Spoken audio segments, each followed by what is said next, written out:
say my mind and you don't die. This is the season 1, the episode 612 in the series How to Manifest Immortality.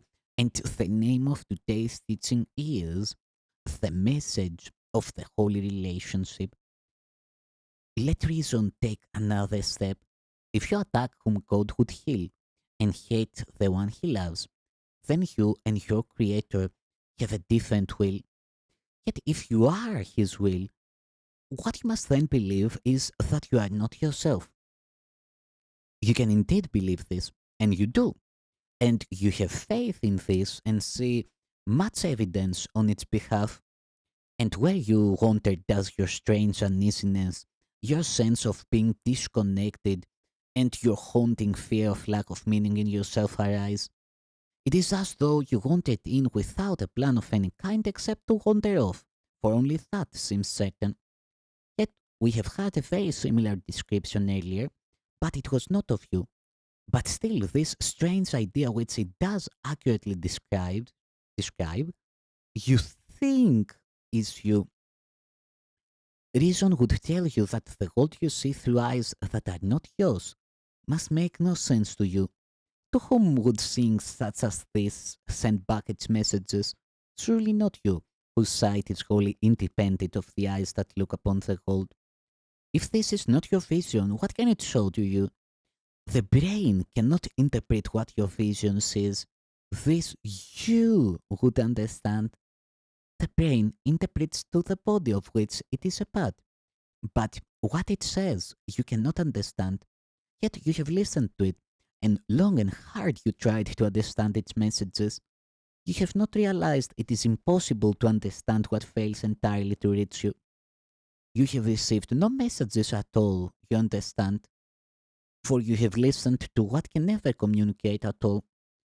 Think then what happens.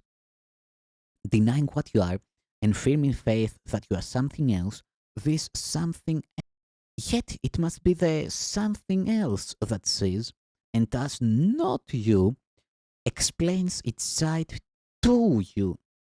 Your vision would of course render this quite unnecessary. Yet if your eyes are closed and you have called upon this thing to lead you, asking it to explain to you the world it sees, you have no reason not to listen, nor to suspect that what it tells you is not true. Reason would tell you it cannot be true because you do not understand it. God has no secrets. He does not lead you through a world of misery, waiting to tell you at the journey's end why he did this to you. What could be secret from God's will? Yet you believe that you have secrets.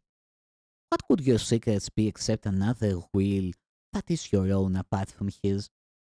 Reason would tell you that this is no secret that need be hidden as a sin, but a mistake indeed.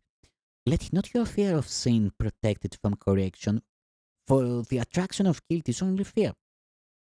Here is the one emotion that you made, whatever it may seem to be. This is the emotion of secrecy, of private thoughts, and of the body. This is the one emotion that opposes love and always leads to sight of differences and loss of sameness. Here is the one emotion that keeps you blind, dependent on the self you think you made to lead you through the world it made for you. Your sight was given you, along with everything that you can understand. You will perceive no difficulty in understanding what this vision tells you, for everyone sees only what he thinks he is. And what your sight would show you, you will understand, because it is the truth. Only your vision can convey to you what you can see. It reaches you directly, without a need to be interpreted to you. What needs interpretation must be alien, nor will it ever be made understandable by an interpreter you cannot understand.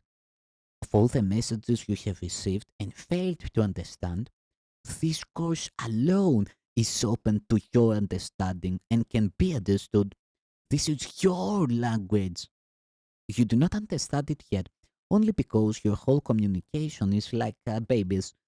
The sounds a baby makes and what he hears are highly unreliable, meaning different things to him at different times.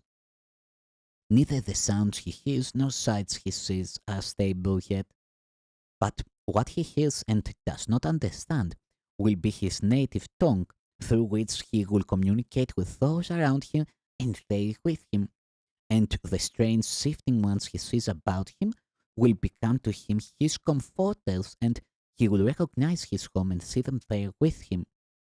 So, in its holy relationship is the ability to communicate instead of separately born. Yet, a holy relationship so recently reborn itself from an unholy relationship, and yet more ancient than the old illusion it has replaced, is like a baby now in its rebirth. Still, in this infant is your vision returned to you, and he will speak the language you can understand. He is not nurtured by the something else you thought was you. He was not given there, nor was received by anything except yourself. For no two brothers can unite except through Christ, whose vision sees them one. Think what is given you, my holy brother. This child will teach you what you do not understand and make it plain. For this, for his, will be no alien tongue. He will need no interpreter to you, for it was you who taught him what he knows because you knew it. He would not come to anyone but you, never to something else. Where Christ has entered, no one is alone, for never could he find a home in separate ones.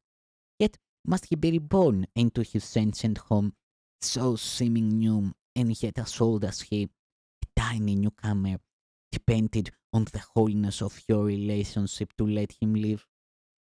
Be certain God did not entrust his son to the unworthy. Nothing but what is part of him is worthy of being joined. Nor is it possible that anything not part of him can join. Communication must have been restored to those who join. For this, they could not do through bodies. What then has joined them? Reason will tell you that they must have seen each other through a vision not of the body, and communicated in a language the body does not speak. Nor could it be a fearful sight or sound that drew them gently into one. Rather, it needs the other soul, a perfect shelter where his self could be reborn in safety and in peace.